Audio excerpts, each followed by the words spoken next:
हनुमान जी जैसे ही राधा के चरण छूने के लिए नीचे झुकते हैं, राधा जी डर कर भाग जाती हैं। फिर हनुमान जी सभी द्वारिका वासियों के सामने आ जाते हैं और राधा जी बलराम जी को बताते हैं कि यह वही हैं जिन्होंने मेरे सारे लड्डू खाए हैं। फिर बलराम जी हनुमान जी से पूछते हैं कि आप राधा जी के पीछे क्यों पड़े हो। तो हनुमान जी बोलते हैं कि राधा ने इतने स्वादिष्ट लड्डू बनाए थे जिन्हें खाकर मेरी माता सीता का स्मरण करा दिया। इनमें मुझे मेरी माता सीता दिखती हैं, इसलिए मैं इनके चरण छूकर आशीर्वाद लेना चाह रहा था, पर उससे पहले ही ये वहाँ से भाग गईं। बलराम जी बोलते हैं कि तुमने बिना अनुमति के द्वारिका में प्रवेश किया है और द्वारिका वासियों के लड्डू भी खा गए हो। तो हनुमान जी बोलते हैं कि शास्त्रों में भी लिखा है कि भोजन पर पहला अधिकार भूखे का होता है और मैं यहाँ द्वारिका में अपने प्रभु श्री राम के आदेश पर आया हूँ। उन्होंने मुझे यहाँ एक विशिष्ट कार्य के लिए भेज बुलाया है और वो कार्य पूर्ण होने पर मेरे प्रभु श्री राम मुझे दर्शन देंगे। बलराम जी गुस्सा होकर सैनिकों को हनुमान जी को पकड़ने का आदेश देते हैं, पर हनुमान जी उन्हें दूर गिरा देते हैं। यह देख बलराम जी खुद हनुमान जी को कारागार में ले जाने के लिए प्रयास करते हैं, पर हनुमान जी उनसे हिल तक नहीं पाते हैं और उनके पैर पर अपने पैर का अंगूठा रख देते हैं, जिससे बलराम जी दर्द से तड़पने लगते हैं। फिर राधा जी के कहने पर हनुमान जी बलराम जी को छोड़ देते हैं।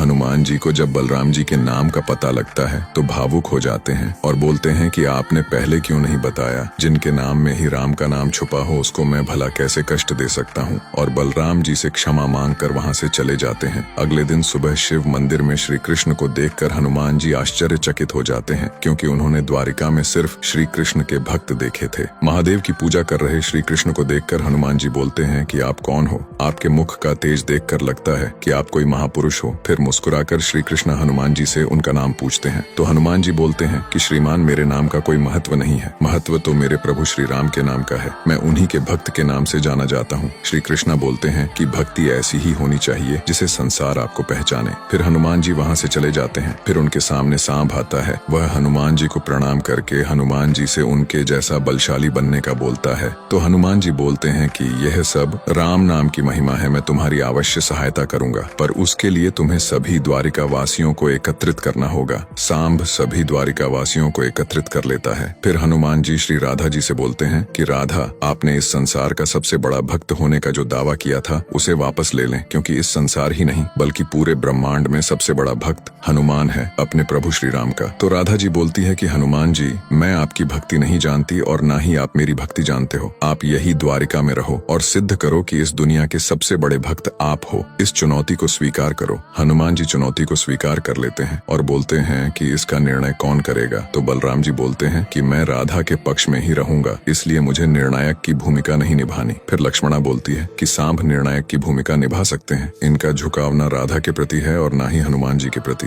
तो सांब भी सोचता है कि यह अच्छा अवसर है राधा को हराने का, पर हनुमान जी को सांब के बारे में सब पता होता है, इसलिए वह मना कर देता है। बोलते हैं कि एक सज्जन है इस द्वारिका में जो निर्णायक की भूमिका निभा सकते हैं। उनसे मैं सुबह मंदिर में मिला था, पर उनका नाम पता कुछ नहीं जानता। थोड़ी देर बाद श्री कृष्ण वहाँ पर आते हैं। तो हनुमान जी खुश होकर बोलते हैं कि यही वह सज्जन है जो निर्णायक की भूमिका निभाएंगे। तो सांब बोलता है कि हनुमान जी, आप इन्हें निर्णायक बना रहे हो, पहले इनका नाम तो जान लीजिए। हनुमान जी पूछते हैं कि आपका नाम क्या है। तो श्री कृष्ण बोलते हैं कि द्वारकाधीश श्री कृष्ण। हनुमान जी सुनकर चौंक जाते हैं, पर वह अपनी सिद्ध से सब जान लेते हैं और बोलते हैं कि निर्णायक यही बनेंगे।